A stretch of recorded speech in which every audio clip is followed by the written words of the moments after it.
नमस्कार दोस्तों, आज हम चल रहे हैं बिहार के सबसे पवित्र शहर गया की यात्रा पर। मान्यता है कि गया में पिंडदान करने से पितरों को मोक्ष की प्राप्ति होती है।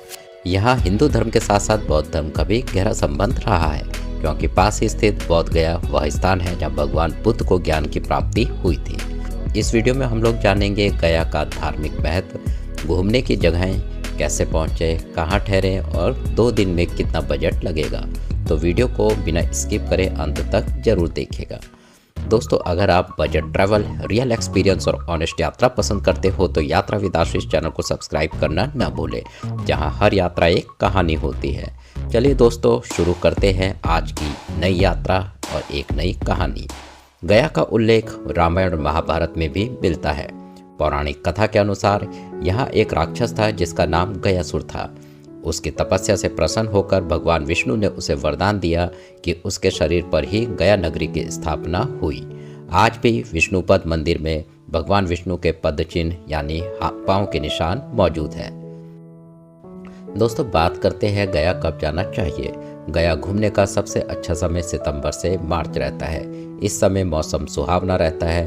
अगर आप पितृपक्ष में पिंडदान करने के लिए आ रहे हैं तो सितंबर से अक्टूबर में आएं, लेकिन ध्यान रखें उस समय भीड़ बहुत ज़्यादा होती है और होटल महंगे हो सकते हैं। गर्मी के समय यहाँ तापमान 40 डिग्री तक चला जाता है, इसलिए कोशिश करें सर्दियों में ही यहाँ आएँ। दोस्तों, अब बात करते हैं गया तक कैसे पहुँच सकते हैं। दोस्तों, आप गया तक प्लेन, ट्रेन और बस के थ्रू पहुंच सकते हैं। अगर आप बाय प्लेन आ रहे हैं, गया में इंटरनेशनल एयरपोर्ट है जो दिल्ली और कोलकाता से डायरेक्ट फ्लाइट के थ्रू जुड़ा हुआ है। अगर आप बाय ट्रेन आ रहे हैं तो गया जंक्शन रेलवे स्टेशन भारत के बड़े स्टेशनों से जुड़ा हुआ है, तो यहाँ आप ट्रेन में भी आसानी से पहुँच सकते हैं। और अगर आप सड़क मार्ग से आ रहे हैं तो पटना से लगभग 100 किलोमीटर और वाराणसी से 250 किलोमीटर की दूरी पर गया स्थित है। बस या टैक्सी आपको आसानी से यहाँ तक के लिए मिल जाती है। दोस्तों, बात करते हैं कहाँ रुकना चाहिए। गया और बोध गया दोनों जगह आपको होटल मिल जाते हैं। बजट होटल की बात करें तो 800 से 1500 रुपये में मिल जाएगा। मिड रेंज होटल आपका 2000 से 3500 रुपये। बोध गया में अच्छे होटल और रिजॉर्ट भी आपको मिल सकते हैं जिनकी कॉस्ट 3000 से 6000 रुपये तक होती है। अगर आप शांति चाहते हैं तो बोध गया में रुकना बेहतर होगा। सबसे पहले डे 1 में हम लोग निकलेंगे गया शहर के लिए। यहाँ पर हम जाएंगे विष्णुपद मंदिर। सुबह जल्दी उठकर सबसे पहले जाएं विष्णुपद मंदिर। यह गया का सबसे पवित्र स्थान है। गया शहर के बीचों बीच स्थित विष्णुपद मंदिर यहाँ का सबसे मुख्य आकर्षण है। यह मंदिर फाल्गु नदी के किनारे बना हुआ है। यहाँ काले पत्थर पर लगभग 40 सेंटीमीटर लंबा भगवान विष्णु के पांव का निशान बना हुआ है। मान्यता है कि यह वही स्थान है जहाँ भगवान विष्णु ने गयासुर को दबाया था। मंदिर का वर्तमान ढांचा 18वीं शताब्दी में इंदौर की महारानी अहिल्याबाई होलकर ने बनवाया था। मंदिर में मोबाइल और कैमरा ले जाना प्रतिबंधित है, इसीलिए पहले से ही ध्यान रखें। अगर आप पिंडदान कराने आए हैं तो यह वही मुख्य स्थान है। सुबह 6 बजे जाना सबसे अच्छा रहेगा ताकि आपको इस टाइम पर भीड़ कम मिले। दोस्तों, विष्णुपद मंदिर के पास बहने वाली फाल्गु नदी का धार्मिक महत्व बहुत अधिक है। यह नदी ज़्यादातर समय सूखी दिखाई देती है, लेकिन मान्यता है कि इसके नीचे जल प्रवाहित होता है। रामायण के अनुसार माता सीता ने यहाँ अपने ससुर राजा दशरथ के लिए पिंडदान किया था। पितृपक्ष के समय यहाँ हजारों श्रद्धालु पिंडदान के लिए आते हैं। यहाँ का माहौल बहुत आध्यात्मिक होता है। फाल्गु नदी के पास स्थित अक्षय वट एक प्राचीन वट वृक्ष है।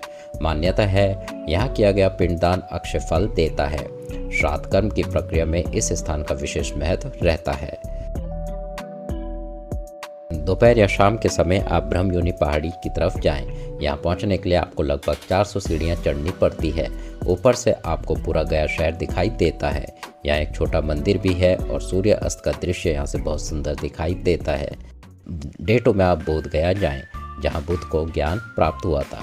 गया से लगभग 12 किलोमीटर दूर है बोध गया, जो बौद्ध धर्म का सबसे पवित्र स्थान है। आप ऑटो के थ्रू 300 से 500 रुपये में यहाँ तक पहुँच सकते हैं। सबसे पहले आप जाएं महाबोधि मंदिर। यह यूनेस्को विश्व धरोहर स्थल है। यहीं भगवान बुद्ध को ज्ञान प्राप्त हुआ था। मंदिर की ऊंचाई लगभग 55 मीटर है। इसकी वास्तुकला अद्भुत है। यहाँ का वातावरण बहुत शांत और ध्यान के लिए उपयुक्त है। महाबोधि मंदिर परिसर में ही आपको पवित्र बोधि वृक्ष मिलेगा।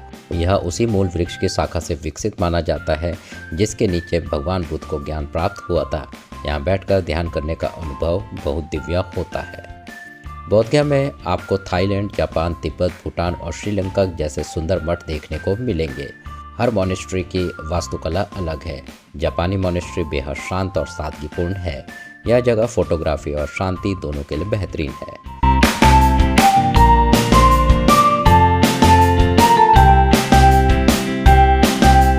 दोस्तों, अगर आपके पास समय है तो आप डुंगेश्वरी गुफाएं भी जरूर देखने जाएं। यह वह स्थान है जहां बुद्ध ने कठोर तपस्या की थी। यह जगह पहाड़ी क्षेत्र में है और यहाँ का माहौल बेहद शांत है। दोस्तों, अब बात करते हैं 2 दिन के पर पर्सन खर्चे की।